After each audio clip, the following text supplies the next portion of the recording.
Bom, eu estou com uma composição aberta aqui chamada 3D Intro GIL e todas as minhas camadas estão aqui na ordem, uma em cima da outra. Eu vou desligar uma por uma.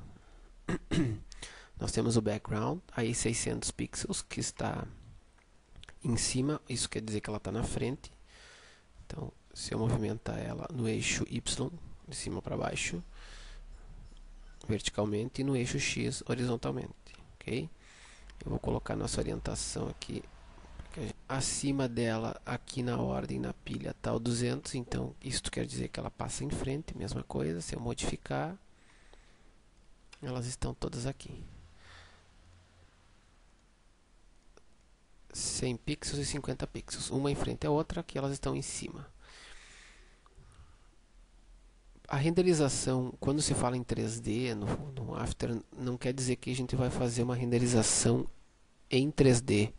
Bonecos e objetos como, por exemplo, Shrek ou algum outro tipo de desenho, a Era do Gelo, enfim, Toy Story ou algo parecido. E sim, o ambiente é que vai se transformar em 3D e os objetos passearão dentro desse ambiente. Para que eu possa acionar o 3D, eu vou mostrar o position da camada chamada 50 pixels e eu vou acionar essa coluna onde tem o cubo. A partir desse momento, ele é um objeto 3D, certo? Aí eu tenho aqui uma referência, já vou trocar aqui para duas visões para a gente ver de cima, que é aqui top nesse momento. Pode ver que está selecionado aqui pelos triângulos, e essa outra visão é a câmera que a gente acabou de acionar. Eu vou expandir um pouco mais para que a gente veja aqui.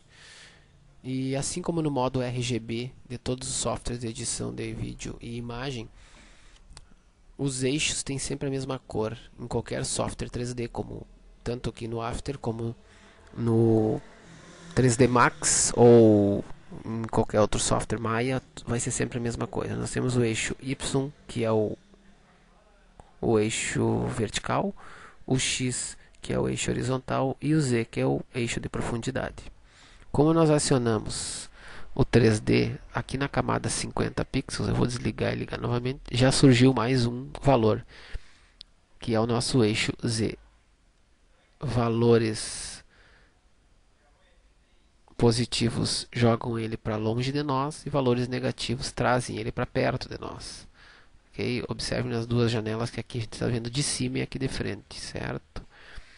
Como eu só acionei este pixel, essa camada chamada pixel 50 pixels, as outras continuam atrás dela, certo? Se eu não acionar um 3D aqui, essa camada ela pode viajar até o infinito, que ela nunca vai ultrapassar elas, certo?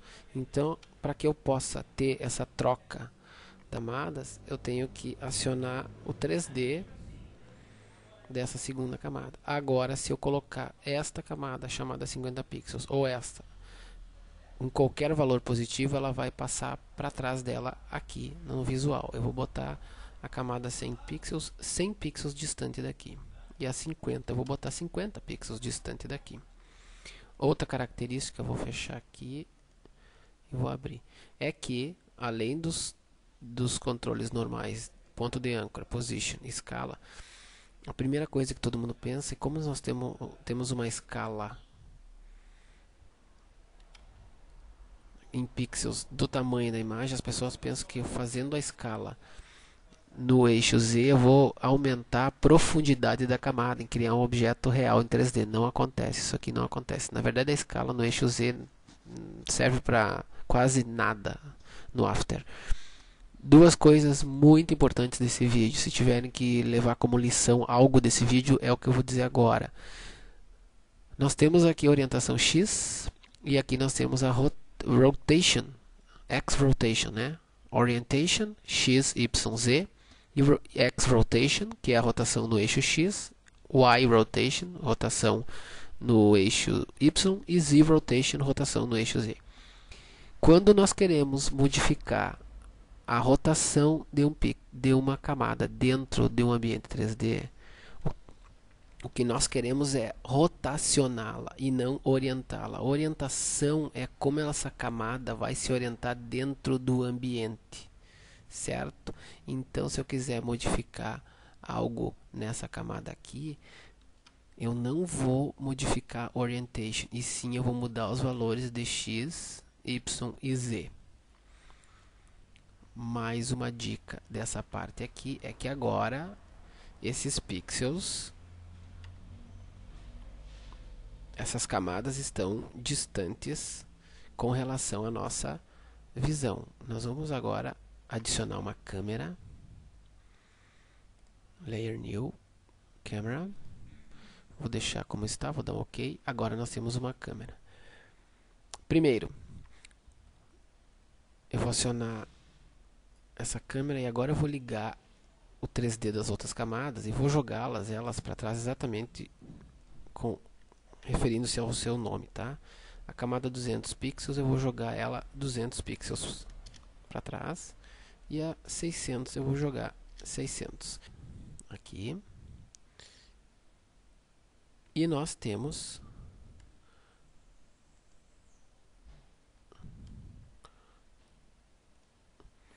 as nossas camadas. Aqui está a camada 600, aqui está a camada 200, aqui está a camada 100 e aqui está a camada 50.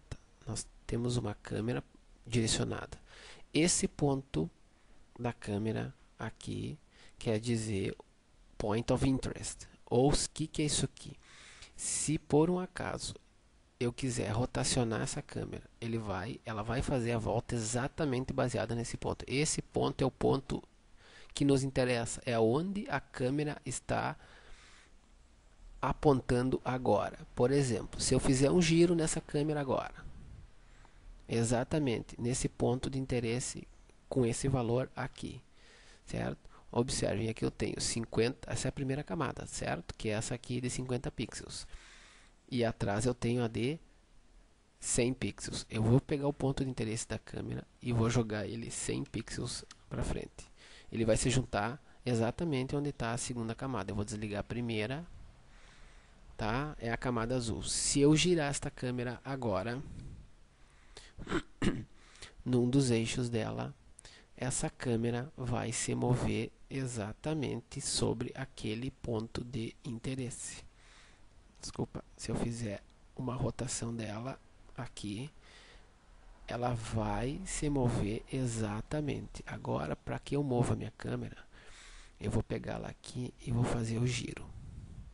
A câmera está se movendo baseada nessa camada aqui, porque o ponto de interesse foi jogado nela. Se eu fizer um giro aqui, observem que ela vai girar exatamente baseada no ponto de interesse. Se eu trocar o ponto de interesse dela agora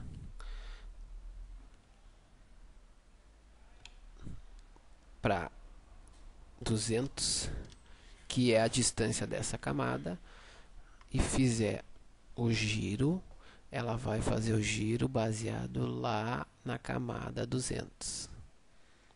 Vou girar ela aqui, certo? E agora eu vou trocar e vou fazer ela girar em volta da camada 600 pixels. Ó, certo? O ponto de interesse pode ser editado na linha do tempo, certo? E se eu voltar para zero, agora nós temos o ponto de interesse aqui na nossa frente. Ok? Essa é mais ou menos a introdução em ambiente 3D e câmeras.